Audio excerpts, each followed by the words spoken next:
Well, hello and good afternoon. Welcome back to our series, Where Has Peace Gone? Yesterday we spoke about what peace is, and we believe that peace is achievable. Today we will continue talking about peace, but this time we're going to be talking about what kills our peace. Here's my friend and classmate, Enrique Machuca. Oh, hey Leo, nice to have you here. Thanks for introducing me. Yes, as you mentioned, yesterday we spoke about what peace is, and today we're gonna speak on what are the peace killers. And today we have our special guest here, Josiah Anunciacion, fellow classmate. Yeah. Nice to have you. Appreciate being here, guys. A little bit about myself. Please. Yeah. Well, like you guys said, my name is Josiah Anunciacion. I'm a second-year religious studies major at Burman, along with you guys. And I originally come from Toronto, Canada. And why am I here at Burman today? Well, to put it very shortly, in my life, I've experienced the grace of God, and I just want to be able to share it. Wow, that's amazing. Awesome. That's very amazing. nice.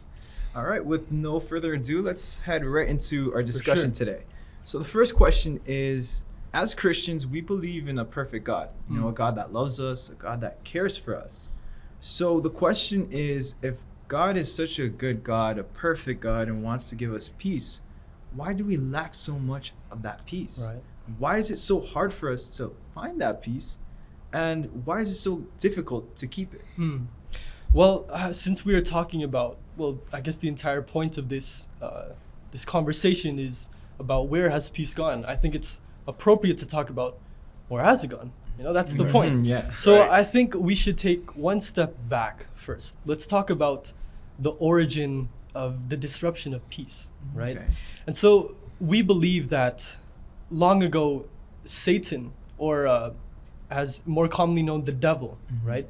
He rebelled against God's perfect rulership in heaven long ago. Mind you, this was long ago, right? And Satan became envious of God's perfect rulership. And so what happened was he became very jealous. And when he realized that he couldn't be as high as God was, he rebelled. And not only did he rebel himself, but he convinced a great number of angels to rebel along with him against God. And so what happened was God removed them from heaven. And the thing today that we need to mention is that these angels, and along with Satan, they still wage war against God. And the number one way they do this is by attacking God's creation, which is us. And Satan tempts us, and his whole point is to remove us from the peace that God provides for us. If any of our listeners want to, learn more about this topic, there's something at the end of the video that they can refer to if they want to learn more. But anyways, one of the biggest peace problems we face today is that the devil makes certain things very appealing to us. He makes things very tempting. And the point of this is to just get us running away from God and into temptation and into things that will ultimately just ruin our peace, right? The point of him is that to disconnect us from the Father when we choose anything else over him. Now, this is our main peace problem. Okay, well, Enrique, that sounds a very interesting story. Yeah. But the fact is that this fall happens long time ago. Why do you think that we still have the consequences today? Why are we still suffering the consequences? Right. Well, again, ever since the beginning, it has been the devil's goal to remove God's creation from him, right? To remove us from God's perfect peace. In 1 Peter 5, verse 8, the writer of this text says, "Be sober-minded, be watchful. Your adversary, the devil, prowls around like a roaring lion, seeking someone to devour." And so this verse, the Bible, it enlightens us. It tells us that the devil, he continues to tempt us. He continues to entice us, to make us feel good about ourselves. And as long as the devil occupies us with things such as this, such as various distractions, we will never make a real connection with God. Wow. And that is our source of peace. And so I quickly want to share with you guys, as well as with our viewers today, a quick interview I had with Old Testament scholar Dr. Kevin Burrell, who's actually one of our teachers here at Burman. And he had a few interesting things to say about humanity's problem of peace. So the next question. Okay, so now that we have established what peace is during our last session, so then can you talk to us about the consequences that fall on us? What are the real life peace killers that we face today? Right. Before we get into that, let's just take a moment to pause, right? Let's think about what's killing our peace right now, right? I'm sure all of us are struggling with something, you know. None of us are perfect. Even the Bible lets us know that. None of us are perfect, right? And so there's something killing our peace right now. And the problem is that we are witnesses to corruption every day, right? The devil brings us into temptation.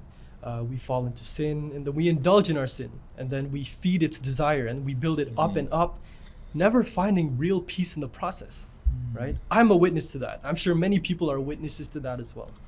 And so to quickly go over it, I've kind of split the idea of peace killers into 3 categories: addictions, idols, and ourselves. So first of all, just quickly, addictions. How are addictions a main peace killer in our life? Well, first of all, many people struggle with a wide variety of addictions, right? Whether it's simple things like gaming, Netflix, working out, our appearances. Sometimes it's even more serious addictions, right? Such as work, gambling, and sex, drugs, alcohol, pornography. These are very serious things that people struggle with addictions with. And I can even testify, I've been addicted to certain things as well in my life.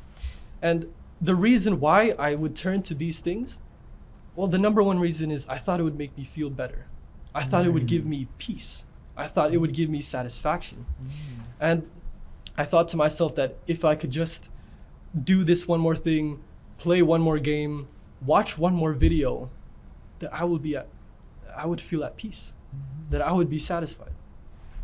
And I just want to share quickly at how serious the problem of addictions are here in Canada. According to Statistics Canada, in the year 2019, 1 in 5 Canadians have used cannabis throughout the year. Wow. 1 in 5. Yeah, 1 in 5. Wow. And that's not even accounting other drugs or alcohol, right? These numbers are seriously alarming. Another leading addiction among the demographic, of course, like I mentioned earlier, is pornography. According to Standing Committee on Health, 42.3% of all internet users have accessed pornography. And while 25% daily searches are just for pornography. And so what's even worse, it's crazy, right? Mind-blowing. It's mind-blowing. And what's even worse is that the general exposure age is 11 years old. That is a scary part. 11 years old, Goodness. right? Wow. Again, these are more real-life examples of peace killers that are removing us from God. And see, the thing is, when I am faced with an addiction, or anyone else who's been struggling with addictions, we know that the one part that affects us most is our conscience, right? When I am faced with a certain situation, my mind will tell me, no, seek peace, take a different direction, right? But because I'm addicted to whatever this is, I will seek that instead. And at the end of the day, my conscience is not at peace, right? My conscience isn't at peace. And the Bible enlightens us about addictions as well. In Romans 7:18-19, it says, "And I know that nothing good lives in me. That is my sinful nature. I want to do what is right, but I can't. I want to do what is good, but I don't. I don't want to do what is wrong, but I do it anyway." Wow. Yeah, so even 2,000 years ago, right, people still face the same kind of peace killers that we do, right? And again, the Bible also says, as I read earlier, be sober-minded, be watchful. Your adversary, the devil, prowls around like a roaring lion, seeking someone to devour. And so if we are to avoid this peace killer, we have to ask ourselves certain questions. Do I seek pleasures without boundaries? Do I make certain excuses for my addictions? Am I never satisfied with what I have? Right? These are the questions we need to ask ourselves if we desire to move away from addiction. Wow, Josiah, you touched on a very, very important topic, which are addictions, as you said before. we can all relate to it one way or another. Right. Now, you also mentioned idols. Yes. Can you please explain us how idols can also kill our peace? Right. Yeah. Idols is definitely another really big peace killer, right? And so the question, I just want to pause again. We need to think of, have we ever had an idol rule our life? I'm sure at one point or another, we have idolized something. And we know that that idol never brought us real peace, right? That's right. See, in Christianity, an idol, the term idol, just to explain a little bit, an idol can refer to anything that we prioritize over God. And so when I say anything, it can really be anything, right? It can be, a common one is money, our houses, our gadgets, our cars, even our spouses, even ourselves, right? Wow. Anything can be an idol. And so the question is, again, how do idols ruin our peace, right? The first reason why idolatry ruins our peace is because, number one, idols make us greedy. Now think about a time when you've had an idol in your life. Say money, right? Money is a very common idol.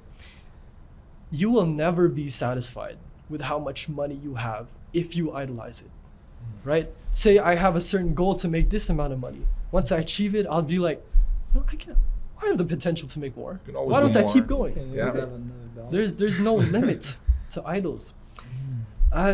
Whether it's the newest car, the newest phone, the newest whatever, if we idolize something over God, we will never be at peace because we will always crave more. You see, as Enrique has covered in the last session, Jesus is the only person that we can truly find God's peace. And you see, there's a very simple problem with idols, right? And it's found in Matthew 6:24. It says, "No one can serve two masters, for either he will hate the one and love the other, or he will be devoted to the one and despise the other. You cannot serve God and money." And so in this specific text, Jesus, the one who is teaching this lesson, he refers money as an idol, right? I'm sure money was such a big idol back in that time. And it's still a big idol in our time as well. But the word money in this text can literally be substituted with any other idol that we have in our life. Jesus knew that we cannot serve both God and this idol because it will disconnect us from the Father, which in turn ruins our peace. Now, when we have this idol in our life, God is no longer appealing to us, and we leave him behind for something else, right? We no longer seek the value he has on us, and that's what kills our peace. Wow.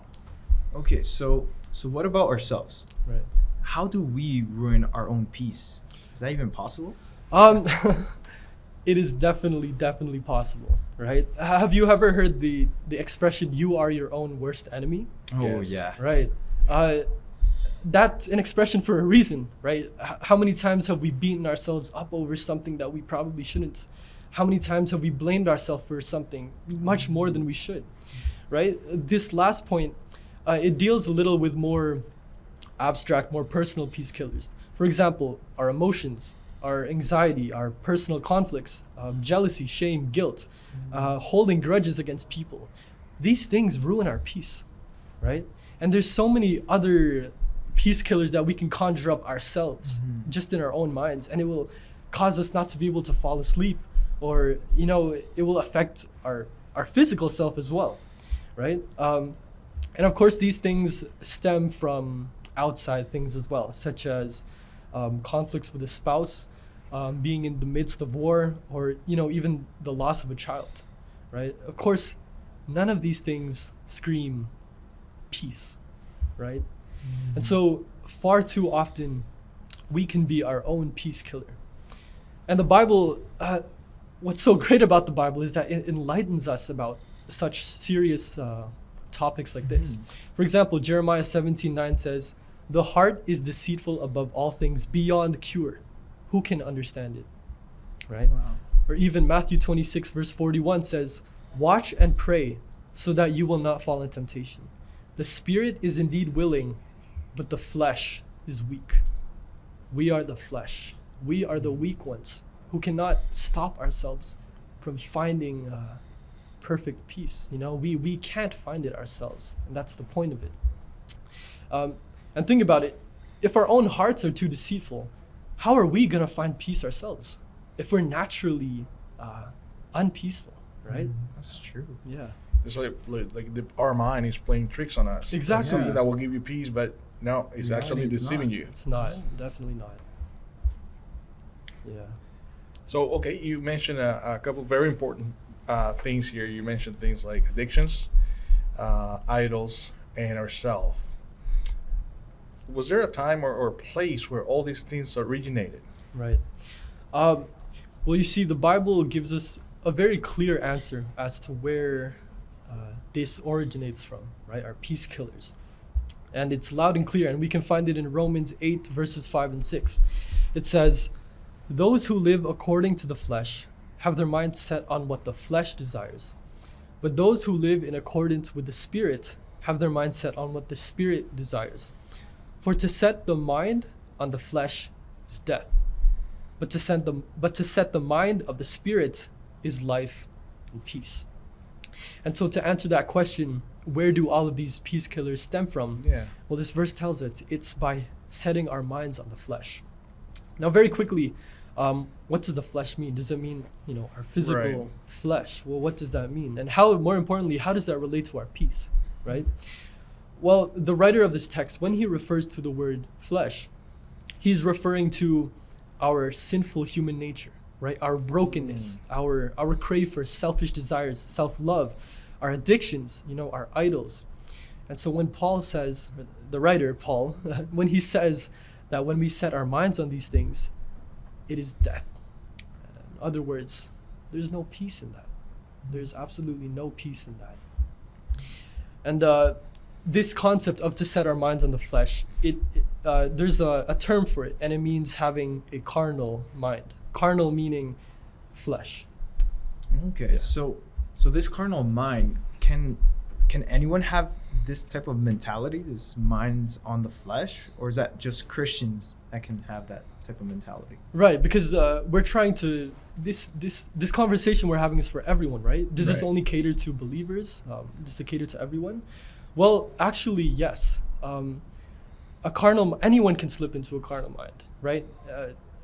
Being Christian doesn't mean that you are safe from selfishness. As Enrique said, even those who follow Jesus will face difficulty and temptation. That's right. Right, and the writer of this text he was writing to a Christian audience, which means identifying in Christ doesn't even guarantee you safety from a carnal mind, just because you call yourself a Christian, right?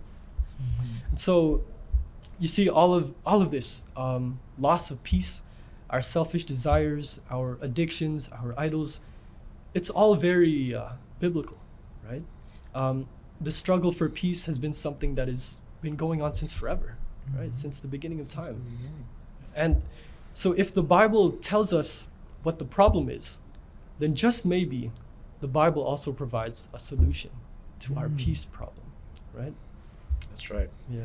And so the question that I want to leave with you guys and to anyone who's listening, what now? Right? What do we do with this information now that we know where our brokenness comes from, especially our peace in this day and age? How can we find it again? What's the solution to this, right? Well, thank you very much, Josiah. That question, I think, will stay on our minds till the next session, right? Tackling that issue of what are the peace killers and what is destroying our peace is an important thing. Definitely. And tomorrow we'll be talking about where can we find that peace? Where is the source of peace? Where is the solution? So to our viewers out there, thanks for joining us today. And be sure to tell your friends, tell your families, tell anyone that you know about this series that's going on, that they cannot miss it. Where has peace gone? If you want the answer for that question, tune in with us throughout this whole series. Thank you so much for joining us. See you next time.